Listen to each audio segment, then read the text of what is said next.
Welcome to the channel students. तो आज हम इस वीडियो में एक्सप्लेन करने वाले हैं वर्नर्स कोऑर्डिनेशन थ्योरी। वर्नर ने अपने experimental studies from the precipitation reactions and the conductance measurements and isomeric behaviour of the coordination compounds पर बेस्ड हमें एक थ्योरी दी, जिसमें कि उसने कोऑर्डिनेशन कंपाउंड्स की स्ट्रक्चर्स के बारे में एक्सप्लेन किया। तो आज हम उस थ्योरी को इस वीडियो में एक्सप्लेन करेंगे, ठीक है। सो उसके मेन पॉइंट्स के बारे में कुछ रीड करते हैं। तो सबसे पहला है उसका main point, that is coordination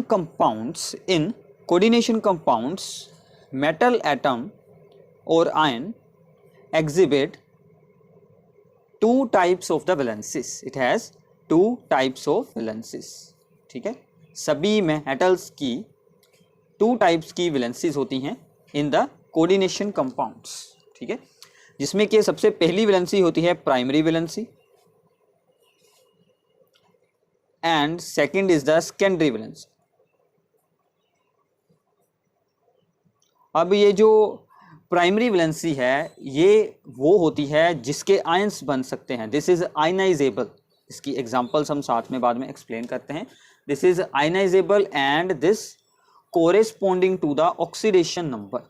this corresponding to the oxidation number. इसकी एग्जांपल मैं आपको अभी इसके बाद एक्सप्लेन करता हूँ। And the secondary valency is the non ionizable, जिसके आयंस नहीं बन सकते, non ionizable, and this is corresponding to the coordination number, ठीक है। जो भी उस मेटल एटम का कोऑर्डिनेशन नंबर बनेगा वो बनेगा सेकेंडरी वैलेंसी के अकॉर्डिंग, एंड जो उसका ऑक्सीडेशन नंबर होगा, जो उसके आयंस बनेंगे, वो डिपेंड करेगा प्राइमरी वैलेंसी पर, ठीक है।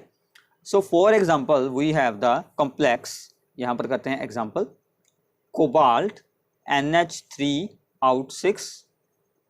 एंड ये है स्क्वायर ब्रैकेट में और इसके साथ जुड़े हैं Cl, ठीक है। अब अगर हम यहाँ पर देखेंगे, so these are the 6 ligands attach with the central metal atom, so these are the secondary valencies. तो इसकी सेकेंडरी वैलेंसीज कितनी हो गई? 6।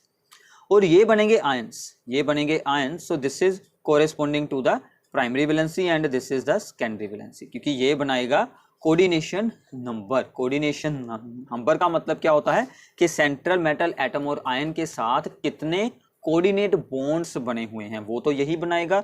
और ऑक्सीडेशन नंबर, ये जो आयंस बनेंगे उसके कोरेस्पोंडिंग सोल होगा। सो this is the first point, that is the very very important, ठीक है। नाउ सेकेंड पॉइंट इसी के साथ हमारा एक्सप्लेन हो जाता है कि सेकेंडरी वैलेंसीज आर फिक्स्ड, ठीक है। So every metal atom in the coordination compounds has fixed values of secondary valencies, ठीक है। उनकी सेकेंडरी वैलेंसीज की वैल्यूज फिक्स रहती हैं, जैसे कि 4 हो सकती है, 6 हो सकती है, 5 हो सकती है, ऐसे वो यहाँ पर फिक्स रहेगी, ठीक है। Now third one is the primary valencies. Primary valencies are satisfied by the negative ions, ठीक है। Primary valencies are satisfied by the negative ions और पॉजिटिव आयंस, ठीक है। पॉजिटिव आयंस भी बन सकते हैं इसमें, जब अंदर इसका जो ओवरऑल चार्ज होगा वो बन जाएगा नेगेटिव, तो बाहर हम रख सकते हैं पॉजिटिव आयंस, ठीक है। And the secondary valencies are satisfied by ये आयंस और neutral molecules, but mostly in the cases negative ions और न्यूट्रल मॉलिक्यूल्स, ठीक है। पॉजिटिव की एग्जांपल आपको काफ़ी रेयर मिलेगी यहाँ पर, बट मोस्टली हम यही यूज़ करते हैं। मतलब दीज आर द लिगेंड्स, जो यहाँ पर लिगेंड्स होंगे वो नेगेटिव आयंस या फिर न्यूट्रल मॉलिक्यूल्स हो सकते हैं जो इसके अंदर जुड़े होंगे, ठीक है। और बाहर वाले मोस्टली क्या होंगे? Negative ions. अगर इसके ऊपर नेगेटिव चार्ज है तो बाहर हम पॉजिटिव भी जोड़ सकते हैं, जैसे कि पोटाशियम जुड़ सकता है, सोडियम जुड़ सकता है। एग्जाम्पल्स में आपको इसके बारे में पता चल जाएगा। Fourth point is the secondary valencies are always directed towards the fixed positions, ठीक है। secondary valencies always directed towards fixed positions। इसका मतलब क्या हुआ? देखिए, अगर आपने जब इससे नोट्स बनाने हैं तो आपको जो मैं बोल रहा हूं उसको भी सुनकर इन सभी शॉर्ट फॉर्म्स को चेंज कर लेना है। तो आपको अच्छे से नोट्स बनाने हैं कि the secondary valencies are directed towards the fixed positions in space, then it lets to the definite geometry, ठीक है। सो किसी भी कोऑर्डिनेशन कंपाउंड की जो ज्योमेट्री रहेगी वो कौन हमें बताएगा, सेकेंडरी वैलेंसीज बताएंगी। जैसे फॉर एग्जांपल अगर सेकेंडरी वैलेंसीज होती हैं हमारे पास 6, then it is a octahedral complex. ठीक है, तो ये ऑक्टाहेड्रल कॉम्प्लेक्स बन जाता है। हमारा पूरा चैप्टर इन्हीं चीज़ों पर बेस रहेगा आगे। ठीक है, अगर वो 4 होती हैं तो हमारे पास 2 ऑप्शन होते हैं, either it is a tetrahedral complex और either is a square planar complex. ठीक है, तो आगे जाकर आप इसके बारे में अच्छे से जान जाएंगे कि कौन सा कॉम्प्लेक्स कैसे बनेगा। ठीक है, so these are the 4 main points of the Werner's coordination theory ने हमें बेसिकली बताया कि 2 टाइप की वैलेंसीज हैं, एक according to the oxidation number and second according to the coordination number. Secondary valencies अंदर जो अटैच होते हैं लिगेंड्स एंड प्राइमरी वैलेंसीज जो यहाँ पर बाहर वाले आयंस रहते हैं उनके अकॉर्डिंग होगी। सेकेंडरी वैलेंसीज रहेंगी फिक्स्ड एंड सेकेंडरी वैलेंसीज हमें डेफिनेट ज्योमेट्री के बारे में बताएगी। अगर हुए 6 तो ऑक्टाहेड्रल, 4 हुए तो टेट्राहेड्रल या फिर स्क्वायर प्लेनर। ठीक है, so these are the main points. अब हम इसकी कुछ एग्जांपल्स करते हैं। एक यहाँ पर एग्जांपल एक्सप्लेन करते हैं। हमने 1 मोल कॉम्प्लेक्स यूज किया, कोऑर्डिनेशन कंपाउंड यूज किया, जिसका के फॉर्मूला अभी हमें एग्जैक्टली नहीं पता। इसमें हमने ऐड किया सिल्वर नाइट्रेट का सोल्यूशन। ठीक है, अगर इसमें से इन दोनों की रिएक्शन होकर क्या बनेगा, एक तो Ag और दूसरा यहाँ से Cl आयन जुड़कर AgCl बनाएंगे। ठीक है ना, अगर इन दोनों के मिक्सचर ने हमें, ठीक है ध्यान से देखिए, अगर इन दोनों के मिक्सचर ने हमें, सबसे पहला केस है 3AgCl के मोल्स बना दिए। ठीक है, 3AgCl मोल्स तो उसी टाइम बन सकते हैं अगर हमारे पास 3Cl आयंस बनते हैं। ठीक है ना, फ्री हो सकता है। सो इसका मतलब हमारे कॉम्प्लेक्स का फॉर्मूला क्या होगा कि ये जो सभी के सभी Cl वो स्क्वायर ब्रैकेट के बाहर रहेंगे और ये जो अमोनिया सभी अंदर होंगे। तो ये इसका एग्जैक्ट फार्मूला होगा।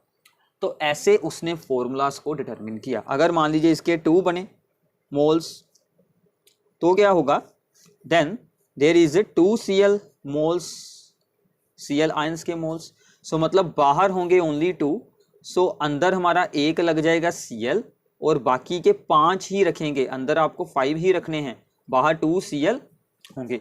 ठीक है, ये उसका फॉर्मूला हो सकता है। और जो एक अमोनिया का मॉलिक्यूल यहाँ से स्किप हुआ है वो यहाँ पर बिल्कुल नहीं होगा। ठीक है, सो नाउ ऐसे ही उसने आगे और एक्सपेरिमेंट्स को परफॉर्म किया और जिस अकॉर्डिंग जितने उसको यहाँ पर मोल्स ऑब्टेन हुए उसी के अकॉर्डिंग उसने इसका फॉर्मूला बना लिया।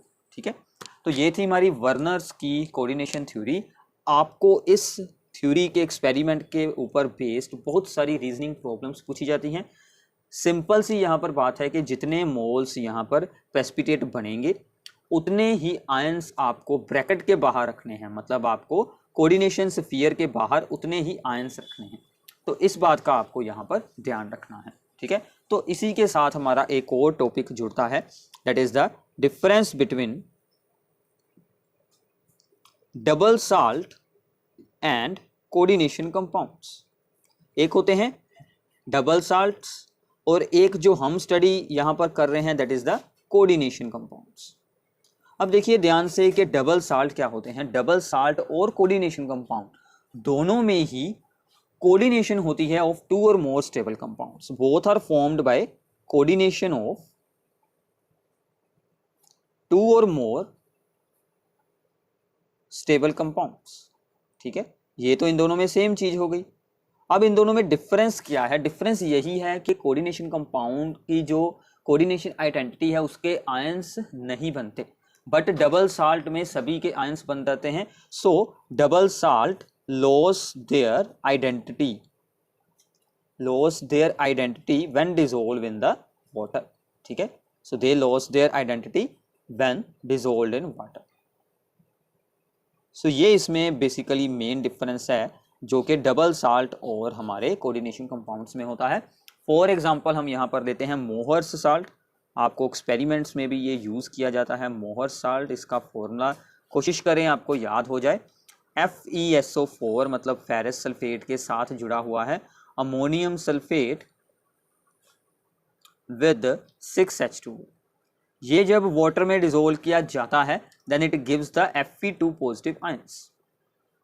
ठीक है, बट अगर हम इसी के कंपैरिजन में कोई भी कोऑर्डिनेशन कंपाउंड लेते हैं जैसे कि FeCN out6 4 नेगेटिव, इसको अगर आप करेंगे वाटर में डिसोल्व तो no Fe2 positive ions and no Cn negative ions, दोनों ही यहां से बाहर नहीं आएंगे, ठीक है, एक्वस सोल्यूशन में भी, बट इसमें से Fe2 पॉजिटिव आ जाते हैं और भी बहुत सारे आयंस बन जाते हैं।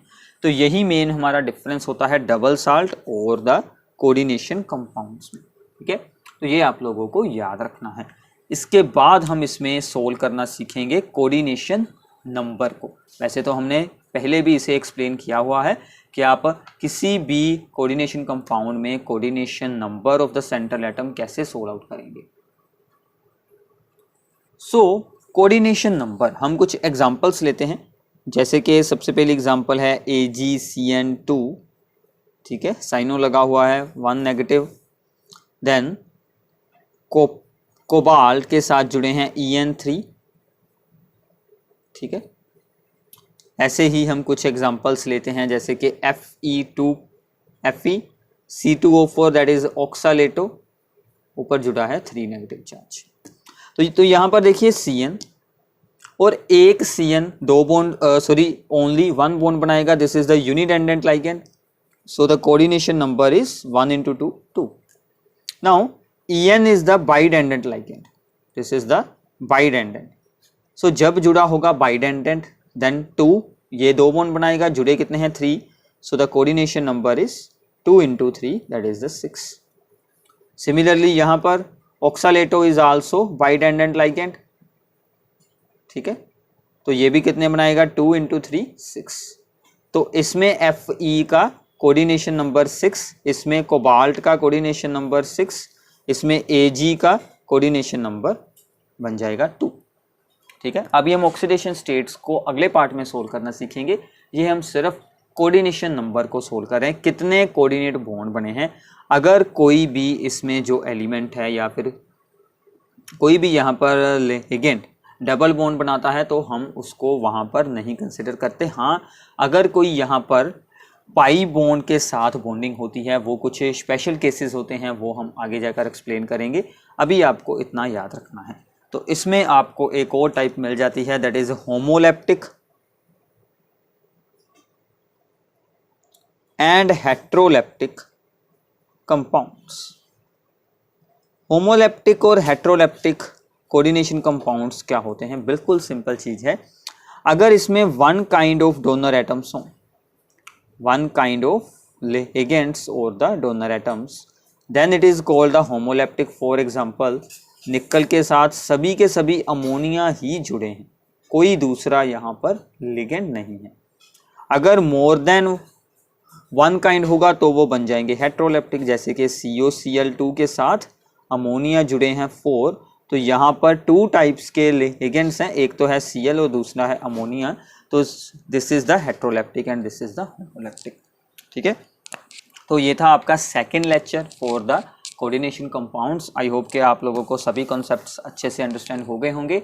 तो प्लीज़ इस वीडियो को शेयर करना है, चैनल को सब्सक्राइब करना है, एंड डिस्क्रिप्शन बॉक्स में आपको सभी बाकी के पार्ट्स, बाकी सभी चैप्टर्स की वीडियोस एंड इन सभी चैप्टर्स के नोट्स भी मिल जाएंगे, तो आप वहाँ से उन्हें देख सकते हैं। Thanks for watching this video.